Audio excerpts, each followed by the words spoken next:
segunda parte de la entrevista. Hemos bebido agua. Hemos descansado un poquito. Voy a preguntarte ahora un poquito más sobre las familias, porque lo mencionan mucho, me parece fantástico que lo tengas tan en cuenta y que las familias sean participativas, pero claro, en estos momentos de que no tenemos muy claro cómo avanzar, ¿cómo crees que está siendo la relación con las familias? Porque en mi caso en concreto yo soy tutor y me ha dado la impresión que aunque hemos normalizado un poco después de unas semanas la situación, los niños no lo están llevando tan bien, ¿no? Aunque parece que vayan a salir pronto. Pero en concreto en mi tutoría estoy teniendo algunos problemas de niños que están empezando a manejar mal la frustración. ¿Cómo crees que las familias lo están llevando en general y si crees que podríamos hacer algo más? Vamos a ver, yo me va a salir un poquito ya del tema docente, porque quiero dejar claro que para mí lo importante no es ahora mismo el proceso de enseñanza-aprendizaje del alumnado, que suene tan fuerte. Ahora mismo tenemos en el centro, nuestro centro tiene un comedor, nuestro centro tiene alumnado que se llama Plan SIGA, es decir, alumnado que le damos el desayuno, la comida y la merienda, se lo da el centro. Alumnado que tiene el 100% de bonificación de comedor y ahora mismo con la situación que vivimos el colegio está cerrado. ¿Y quién le da ese desayuno, comida y merienda a esos alumnos? Eso es mucho más importante que lo que estamos hablando de enseñanza-aprendizaje. Gracias a Dios, el ayuntamiento está colaborando mucho, aunque somos muchos centros, son muchos las familias que tienen necesidades que además se incrementan, porque ahora mismo con los ERTE hay familias que al principio no eran del plan SIGA, es decir, que necesitaban urgentemente comida, es decir, el desayuno, la comida y la merienda se le teníamos que dar. Pero eso al principio eran pocos niños, unos pocos niños en el colegio. Es que ahora no, ahora hay familias que dicen, si es que no entra un duro en casa, es que yo no le puedo dar de comer a mis niños. Entonces, ante lo que estamos hablando ahora mismo de académico, no académico, hay temas muchísimo más importantes que solucionar. Y esto además no es tan fácil como decir, bueno, pues vamos a abrir los comedores. No, cuidado, eso es complicado, los comedores están cerrados. Los comedores en los centros están cerrados. Nuestro centro se cerró, se desinfectó y el comedor no puede entrar. Nadie puede entrar en el centro. Es decir, si yo entro en el centro, yo tengo que hablar con delegación y decirle que voy. Y entonces me dejan entrar. Tengo que hablar con asuntos sociales y tengo que estar de unión entre asuntos sociales y delegación. Porque yo me puedo enterar que una familia, por eso es tan importante la comunicación con las familias, yo me puedo enterar, de hecho yo les mandé un escrito y hablé con algunas por teléfono, de cuál era su situación. Porque yo era el intermediario entre delegación y asuntos sociales. Es decir, yo le decía a la delegación, oiga, que Pepito, Funalito, no tienen, se han quedado sin nada, se han quedado sin trabajo, entonces necesitan.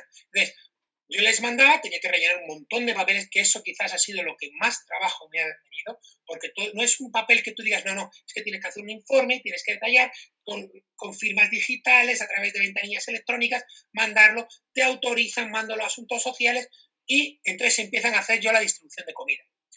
Pero esto no ha sido de un día para otro, es decir, esto, desde que yo empecé a manejar eso, 2 semanas. Y esas 2 semanas, ese alumnado, ¿qué ha pasado?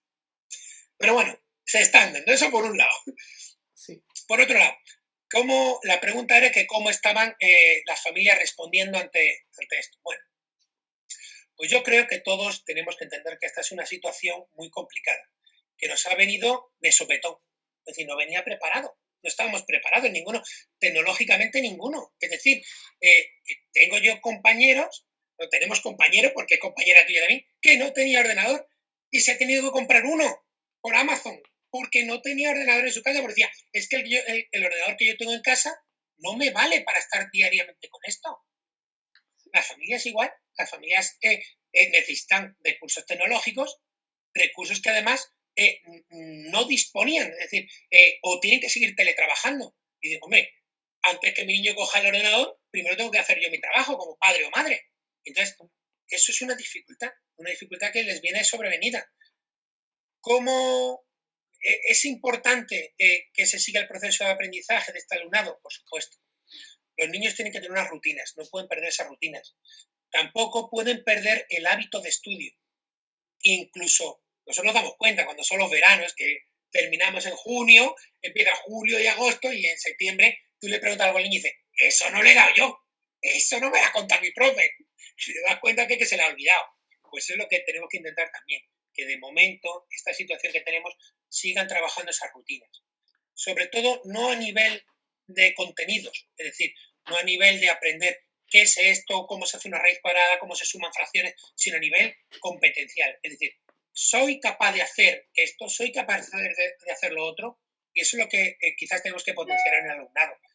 Aprovechar este momento para que el alumno en casa aprenda a hacer cosas. Es decir, ¿sabes hacer la cama, por ejemplo? ¿Te haces la cama? ¿Sabes doblar la ropa?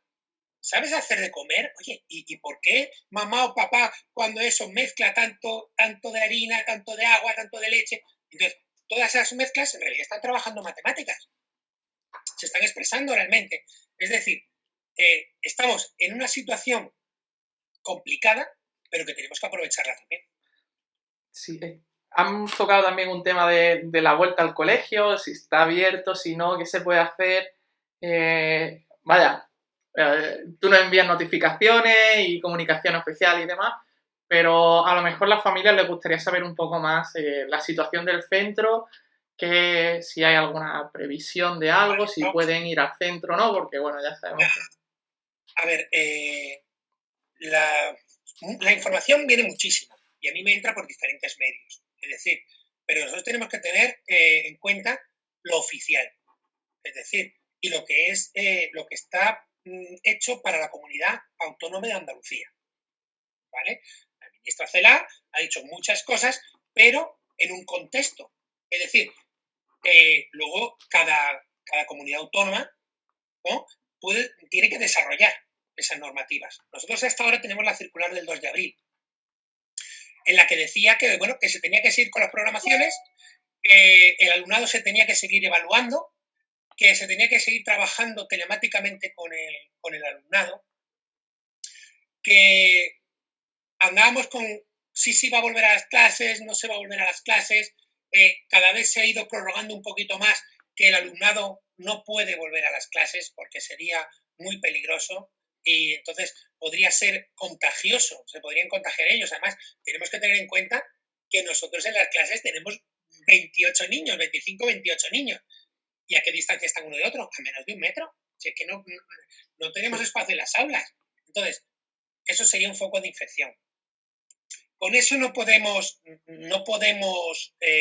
augurar nada, no podemos decir cómo será el futuro. No lo sabemos.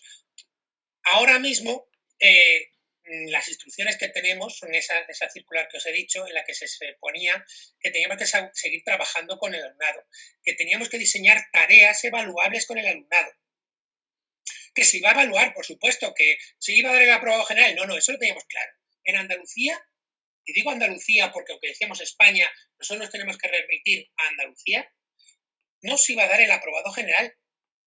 No, el profesorado tiene suficientes datos con los que el primer trimestre, con lo que hemos recogido en el primer trimestre y en el segundo trimestre. Son datos que hemos estado trabajando con el alumnado, datos que hemos estado evaluándoles diariamente, que tenemos conocimiento de cuál es el progreso de cada alumno.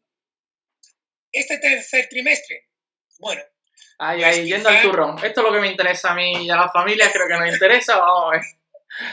Vamos a ver. De momento, normativa no tenemos. Tenemos un borrador que me ha llegado a mí, nos ha llegado a todos los directores. De hecho, justamente hasta hace, no sé cuánto llevaremos hablando, pero hace una hora está hablando con la jefa de estudios porque se nos pedía aportaciones a los directores, a los equipos directivos, para hacer esa normativa, ¿vale? La normativa es complicada, diseñar. Es decir, si para mí como director es difícil desarrollar y deciros, guiar a todo un centro de cómo tenéis que trabajar y cuáles las líneas metodológicas que vamos a seguir, imaginaros para lo que es una comunidad autónoma o luego el Estado. Eso debe ser muy complicado. Yo de verdad que lo digo, que no, podemos decir uno lo hace mejor, otro lo hace peor, pero desde luego algo se está haciendo. y desde luego están tirando de un carro moto. Yo no sé, no me pongo ni de un partido ni de otro, es una situación complicada. ¿Cuáles las circunstancias que se refieren ahora? Bueno, pues la circunstancia que se refiere ahora es que se tiene que seguir trabajando, se tiene que trabajar con el alumnado telemáticamente, que en la medida de lo posible los centros tenemos que garantizar que toda esta información llegue a las familias y que el alumnado siga trabajando, que ese alumnado también se involucre y devuelva las tareas y colabore. A ver, no podemos pretender decir ahora, no, es que hay que seguir enseñando. Bueno, sí, hay que seguir enseñando, pero es la obligación del profesorado, pero cuidado, las familias y el alumnado tienen que aprender y tienen que seguir las líneas de aprendizaje que el profesorado establezca. Tengamos en cuenta que la programación se hace a principio de curso y que ahora mismo se ha flexibilizado esa programación en cuanto a metodología, en cuanto a la selección de contenidos, de objetivo, de estándares de aprendizaje, que todo eso se ha desarrollado y de hecho ya os digo que el inspector está con nosotros semanalmente con los directores, todo el rato en comunicación. O sea, directamente agradecer también esa colaboración, porque él siempre está ahí, pendiente. ¿Qué es lo que va a pasar? Bueno, pues que el profesorado tenemos suficiente información con el primer y segundo trimestre, ¿no? La primera y la segunda evaluación que teníamos. ¿Y esta tercera evaluación? Bueno, pues desde luego esta tercera evaluación tenemos que tener en cuenta que no todas las familias disponen de los mismos recursos, que unas familias pueden seguir mejor el procedimiento de enseñanza-aprendizaje, pueden responder más a las tareas que les manda el profesorado, otras pueden responder menos, otras no pueden responder siquiera, pero les tenemos que garantizar en la medida posible. Ahí, por ejemplo, una función importante son la de los tutores. Los tutores son los que tienen que servir de enlace entre los especialistas y todo el equipo docente hacia su alumnado. Y otra figura importante son los delegados y delegadas de las clases, porque evidentemente una de las cosas es que el WhatsApp, todo el mundo tiene teléfono y todo el mundo tiene WhatsApp. Entonces, esa información se le puede ir transmitiendo a las familias. Si no tienen medios, a lo mejor telemáticos, bueno, pues al menos, pues bueno, ¿qué podemos hacer? Bueno, pues que haga una redacción de no sé qué, y las familias pueden servir de conexión entre nosotros. Entonces, ¿se va a seguir? Sí, se sigue con el proceso de enseñanza-aprendizaje. ¿Termina el curso? Sí, termina el curso el 22 de junio, no se amplía. El 22 de junio termina el tercer trimestre, con las notas puestas. Con las calificaciones, sobre todo primará la primera y la segunda evaluación, que son las que tenemos fundamental, que tenemos los registros, que hemos estado con el alumnado, el feedback, pero también con el tercer trimestre, con las actividades que aporte el alumnado. Siempre para evaluar hacia lo positivo, no a lo negativo, porque tenemos que tener en cuenta las circunstancias especiales de cada familia. Luego también, no sé si me adelanto un poquito más, si no tú me paras. Sigue, creo que lo estás solucionando ya todas las preguntas, así que sí, mejor. Sigue. Venga, ¿qué va a pasar este verano? Si yo te he dicho que termina el 20... Bueno, nosotros desde la Comunidad Económica Europea, el año pasado, hubo la escuela estival. Nuestro centro, hubo 2 centros que se abrieron, entre ellos nuestro centro, se eligió porque era el más grande y albergaba más número de alumnos. Nuestro centro, ya sabía yo desde septiembre, desde el primer día, que este verano iba a haber clases, iba a haber esfuerzo estival. Eso lo sabía yo. O sea, eso no es debido al coronavirus. No, eso se sabía desde el principio. ¿Qué pasa? Bueno, pues que el año pasado quizás fue pionero, funcionó muy bien. De hecho, Mercedes García Peiné estuvo en nuestro centro, estuvo viendo cómo funcionaba y dijo, bueno, pues a ver si para el año que viene conseguimos llegar a más familias. Es decir, siempre nos ponen un límite de número de alumnado, de profesorado que puede estar en el centro.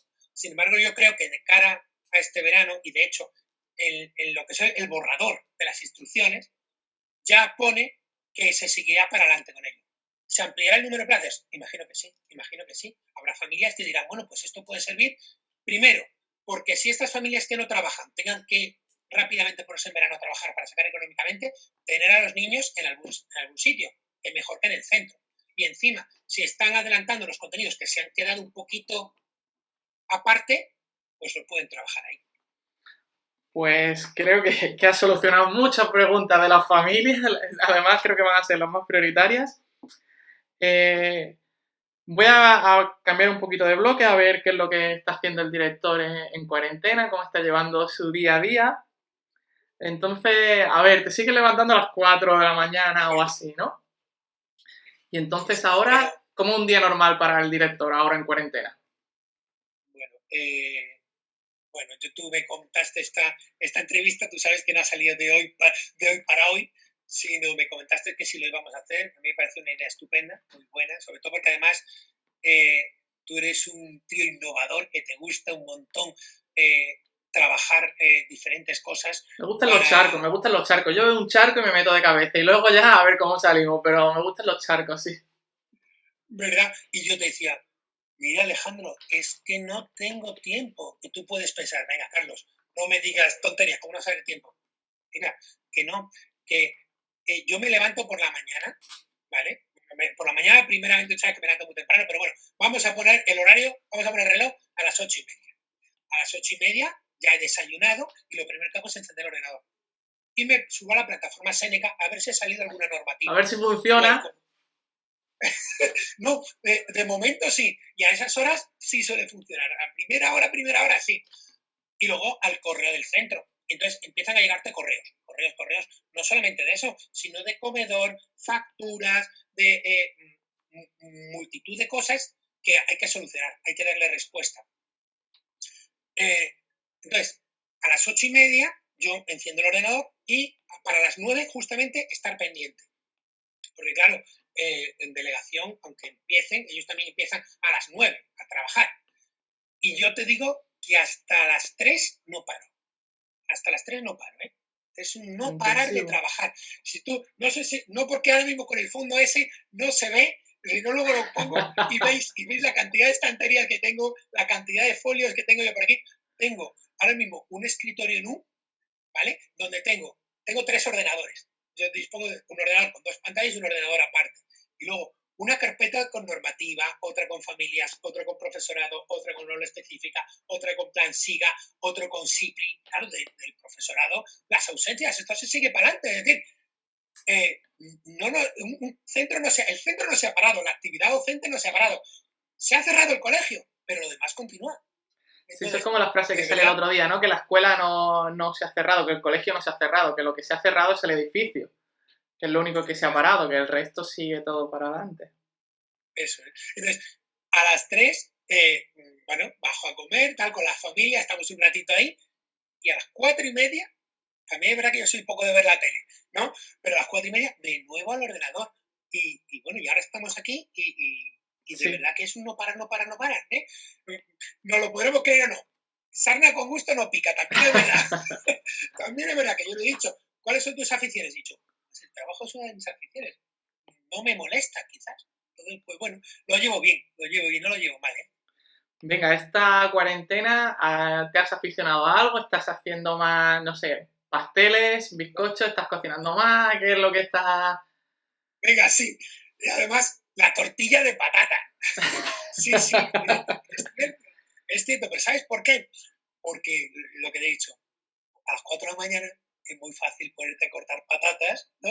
A lo mejor calabacín, cebolla y eso, te pones a freír la patata, después a batir los huevos y la tortilla de patata la haces en un momento. Entonces, pues quizás me he aficionado a hacer Bueno, tortillas de patata. Y además es muy socorrido porque la haces y aunque esté, la dejas pasar tiempo y sigue ahí, no se enfría ni nada. Entonces, pues sí, la tortilla de patata. ¿cómo está siendo la convivencia en familia estos días que estamos pasando más tiempo juntitos y revueltos y tal en casa? ¿Cómo está siendo? Bueno, vamos a ver, no es fácil. No es fácil. Fíjate que mis niños son mayores, pero, por ejemplo, el otro día una, tenía una reunión con el inspector, pues ¿sabes? Estaban todos los directores y el inspector. Y mi hija está en la universidad y está dando clases online. Y se me fue la conexión, se me fue la conexión. En fin. Y mi hija, ¡papá! ¡Papá! Y yo, bueno, ya está. Me bajé a ver el router, a ver qué pasaba. Y digo, mira, que es que no, eso. Y entonces me metí yo a llamar a lo que es la compañía a ver qué había pasado. Y de repente me ve mi mujer riendo y dice, ¿por qué te ríes si se te ha ido la conexión? Digo, mira lo que dice, que hay 364 pendientes delante tuya, llamadas antes que la mía. Así que, Claro. y que tenía pues 36 minutos de espera. Y ante eso, pues, ¿qué iba a hacer? pues reírme no podía hacer. Digo, entonces, es verdad, la familia, bueno, pues se sobrelleva. Mi hija, por ejemplo, lleva sin ver al novio un montón de tiempo, pero lo lleva muy bien. Mi hijo quizás es el que mejor lo lleve, porque mi hijo con el ordenador y eso también se apalanca, se queda delante del ordenador y pega ahora, él no lo siente, él es el que menos lo siente. Y además, debo decir que yo no sé si todavía está con el Fortnite liado o eso, pero sí, eso es, a ellos les cuesta menos. ¿Qué estás aprendiendo de ti mismo o qué has aprendido esta cuarentena que a lo mejor habías olvidado o no habías descubierto de ti mismo antes, ¿no? Del COVID? A ver, ¿qué he aprendido de mí mismo? Uf, vale. Que, que las situaciones no se pueden controlar. Que hay que ser muy abierto a todos, ser rápido en actuar para solventar cosas. Es decir, diariamente tenemos diferentes, vamos, yo tengo un montón de WhatsApp, ¿no? De grupos de WhatsApp, que si tenemos lo de directores de toda Andalucía, otro grupo de directores de Málaga, otros de Benalmádena. Tenemos también pues con el ayuntamiento, con el grupo de profesores de los diferentes ciclos, los coordinadores, etc. Y eso, y te das cuenta que surgen cada día nuevas cosas que solucionar. Entonces, lo que hay que ser es resolutivo y tener en cuenta que uno no tiene la verdad, y también te das cuenta de que muchas cabezas pensantes, ¿vale? Mucho, como me estoy refiriendo ahora al profesorado, muchos pensantes y muchos, pues vamos a ir por aquí, trabajamos esto, hacemos esto, venga, vamos a diseñar estas herramientas. La cantidad, tú lo sabes por el WhatsApp, la cantidad, he buscado esta actividad, venga, pum, pum, pum, y de repente cuando yo miro el WhatsApp digo, ay, Dios mío, 148 mensajes en 2 horas que llevo. Digo, madre mía, y son eso de actividades que se han diseñado, actividades que les puede gustar, que no se les puede hacer tan pesado al alumnado y eso, y quizás es una de las cosas de las que uno aprende. Es decir, que cualquier cosa te puede ocurrir, que tienes lo bueno de contar con mucha gente para solventar esos problemas, también el considerar que hay un mañana, es decir, que esto no se acaba hoy y que entonces esto es algo que en un futuro nos acordaremos y diremos, los niños, por ejemplo, cuando le cuenten, cuando ya sean mayorcitos y se lo cuenten a sus hijos, dirán, pues yo viví una situación que no me dejaron ir al cole. Y dirán los otros, papi, yo quiero hacer lo mismo que tú, papi, yo quiero lo mismo, que no me... Y les digan, mira, yo estaba deseando ir al colegio y no me dejaban salir de la calle. Eso es complicado, ¿eh? Yo eso lo veo para los niños, es decir, yo al menos voy a la compra, mi mujer tiene pánico. Yo creo que eso que dicen los psicólogos de que les afecta un poquito a los niños el miedo a salir a la calle. De hecho, hablaba yo con una profesora y me decía, el otro día le dije a la niña, mira, ¿qué vais a pensar? Y dice, no sé si voy a querer ir. Dice, ¿por qué? Dice, porque me da miedo. Pues a mi mujer le ha pasado, ¿eh? Mi mujer no quiere ir a la compra, porque le dije yo, ve tú si quieres. Dice, no, prefiero que vayas tú. Pero no por nada, sino porque le daba susto, le daba pánico. Y además ya no es el que lo cojas tú, es cogerlo tú a lo mejor y transmitírselo a otra persona. Entonces, qué responsabilidad eso en casa. Buah. Tú sabes lo que me pasa a mí, que yo la verdad salgo con un poquito de miedo, ¿vale? Yo voy con la máscara, ¿no? Luego cuando llegas a la frutería, o sea, yo voy al Carrefour que me pilla muy cerca, entonces me pongo los guantecitos y cuando pesas la fruta te sale el tiquecito ese adhesivo que lo tienes que pegar. Se te pega en el guante y no puedes, o abrir la bolsa con los guantes, ¿no? Que el otro día estaba yo con el drama de abrir la bolsa y decir, que es que no se abre, estoy haciendo ridículo aquí en el supermercado, me está mirando todo el mundo y no soy capaz de abrir la bolsa, ¿no? Sí, pero además que se te pega la pegatina del precio en el guante, tiras y se te hace un agujero en el guante. Y dices, Dios, drama. el coronavirus por ahí. Claro, o sea. Vale, Carlos. Y luego, perdona, es una de las cosas que yo me planteo. Es decir, yo lo veo que creo que la sociedad de momento lo está llevando muy bien, ¿eh? Yo cuando veo a los supermercados hay fila afuera, esperando que en las cajas que hay 1 metro de separación y eso, lo único que me da susto es que ¿cómo vamos a volver a la normalidad? Es decir, En Andalucía pues, somos muy de grupo, de estar juntos, de ir juntos, de abrazarnos, y eso no sé cómo lo vamos a afrontar. ¿Va a suponer un cambio? Pues no lo sé.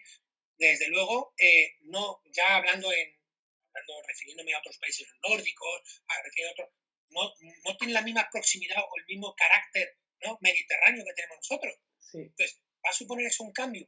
No lo sé. Me da susto pensar eso, ¿eh? Sí, vaya, yo estoy pasando la cuarentena con mi madre y yo estuve viviendo el año pasado en Dinamarca y se lo comentaba, es decir, esto es un drama para nosotros, pero en otros países no es. En Dinamarca, por ejemplo, es relativamente raro ver a los niños a lo mejor 3 horas en un parque o 4 horas o toda la tarde porque hace buen tiempo en verano, porque no estás toda la... Pues no, es que eso no pasa, ya no solo porque haga mejor clima aquí o no, sino porque es que no son costumbres que tengan allí. Pero bueno, mira Carlos, te voy a hacer un carrusel de preguntas y se me ha ocurrido hacerlo un poquito interesante. Te hago la pregunta y tienes 30 segundos para responder la pregunta. Porque para dirección hay mucha y quiero cubrir bastante, así que... A ver. ¿Vale? Venga. La primera, ¿cuáles son las funciones del director? Bueno, las funciones del director sobre todo es organizar el centro. Organizar el centro en su totalidad. Es decir, tengamos en cuenta que el centro no es solamente enseñanza, sino que es comedor, que es aula matinal, extraescolares, es los conserjes, es limpieza. Entonces, es organizar y llevar y que todo el centro funcione directamente. Tiempo. ¿Se podrían hacer online las clases con los tutores? Sí se podría. Lo único que tendríamos que, lo que he dicho, me remito al principio, que teníamos que tener algo virtual ya organizado desde el principio de curso, cosa que haremos seguro, ¿eh? Cosa que haremos seguro. ¿Por qué cambian de compañero al pasar de infantil a primaria? A ver, es importante eso y de hecho otros centros no lo hacían y yo estuve hablando con el director del otro centro y digo, mira, es importante porque realmente los alumnos si se quieren estar juntos van a estar en los recreos, van a estar juntos. Pero es importante para ellos mismos y para el profesorado que haya un momento de inflexión en el que digamos, a ver, ¿qué alumnados hay con más necesidades? ¿Qué alumnados hay con altas capacidades, por ejemplo? ¿Qué alumnados tienen dificultades? ¿Qué alumnado, cuántas niñas hay, cuántos niños hay? Eso cuando cambian de etapa o cuando cambian de ciclo, nosotros lo estudiamos. El profesor lo dice. La evolución del alumnado también. A ver, imaginemos, por ejemplo, si ya me dirijo a las familias directamente, a los padres y madres, imaginemos que usted tiene su hijo en una clase en el que 12 niños no pueden seguir la programación pues por dificultades, por X casuísticas, ¿vale? O porque sean todos de necesidades educativas. Imaginemos que en una clase caen todos de necesidades educativas.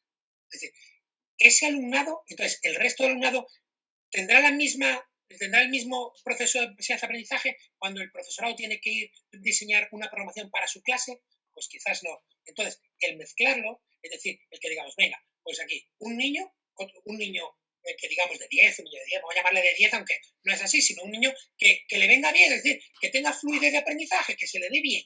Venga, pues uno aquí y otro aquí. Ahora, otro que no, venga, otro y otro.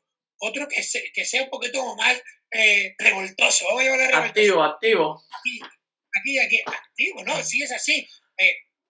Alumnos y alumnas, vamos a ver, que sean de necesidades educativas. Es decir, uno aquí y otro, que se integren, que no sea tan complicado. Es decir, incluso alumno extranjero. Desde luego, tienen que convivir unos con otros y tienen que colaborar. Vale, en este te he dejado un poquito más porque la verdad que creo que es súper interesante y realmente me parece una idea genial. En mi caso, yo estudié en Maravillas, 15 años, de los 3 hasta los 18, y yo tengo compañeros con los que compartí clase 15 años. Entonces, muy amigo, evidentemente, pero creo que siempre ha faltado ese poquito de riqueza, ¿no? De conocer gente nueva, de tener que adaptarte, porque claro, al estar 15 años con los mismos compañeros, entraban 1 o 2 nuevos por año, pero muy poco. Entonces creo que me parece una idea súper positiva y que no se valora la riqueza que te puede dar, ¿no? ¿Cuántos perros tiene el director? Mala pregunta. Tengo 4 perros, tengo un gato, tengo 2 cobayas, 12 periquitos, 12 diamantes, 3 tortugas de tierra, 3 tortugas de agua. No sé si le habré dicho ya todos los que tengo. Tengo un montón de animales, ¿eh? Y todos han sido recogidos, ¿eh? Debo decir que yo empecé solamente con 2 perros, pero se me fallecieron, claro, tenían que terminar su...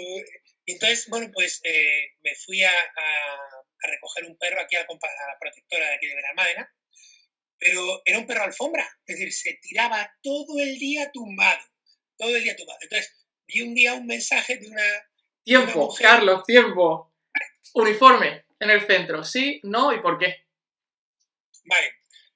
El uniforme puede ser positivo porque a las familias les es más fácil qué ropa va a llevar el niño cada día, ¿vale? Y lo puede limpiar y se lo puede volver a poner. Ahora, estamos diciendo al niño cuáles son la estructura, cómo tiene que vestir. Quizás por eso todos los años se puede valorar. Es decir, el reglamento de organización y funcionamiento del centro se desarrolla y se aprueba por lo que es las familias, representación del profesorado, entonces se vota cada año. Entonces, siempre sale que no por eso. Porque ¿Sería posible... Tiempo. ¿Sería posible que las familias asistiesen a las actividades, a las efemérides, ¿no? A los eventos, las fiestas, bailes de Navidad y todo eso? ¿Y cómo se organiza? A ver, vamos a ver.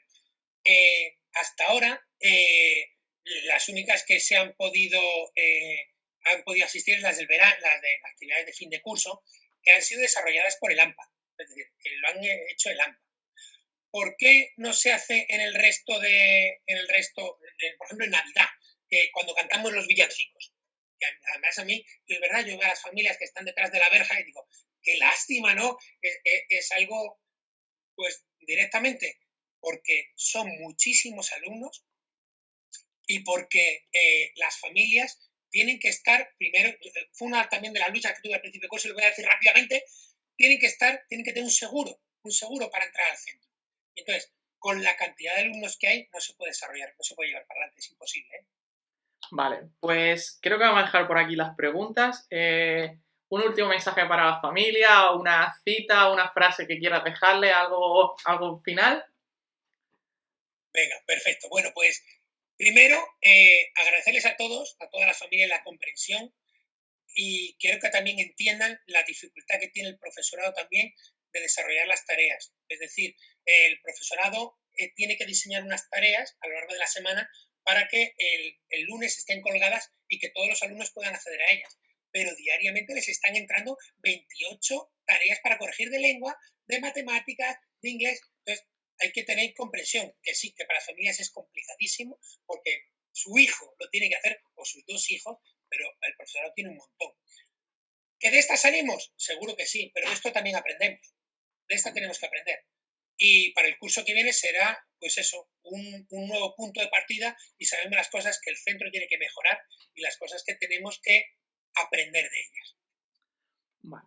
Pues, Carlos, muchas gracias por tu tiempo. Al final se nos ha extendido mucho, pero creo que va a ser súper enriquecedor para la familia. Has resuelto muchísimas preguntas que creo que todos teníamos. Así que, pues, muchas gracias. Bueno, gracias a ti y a los que nos estén escuchando. Hasta pronto.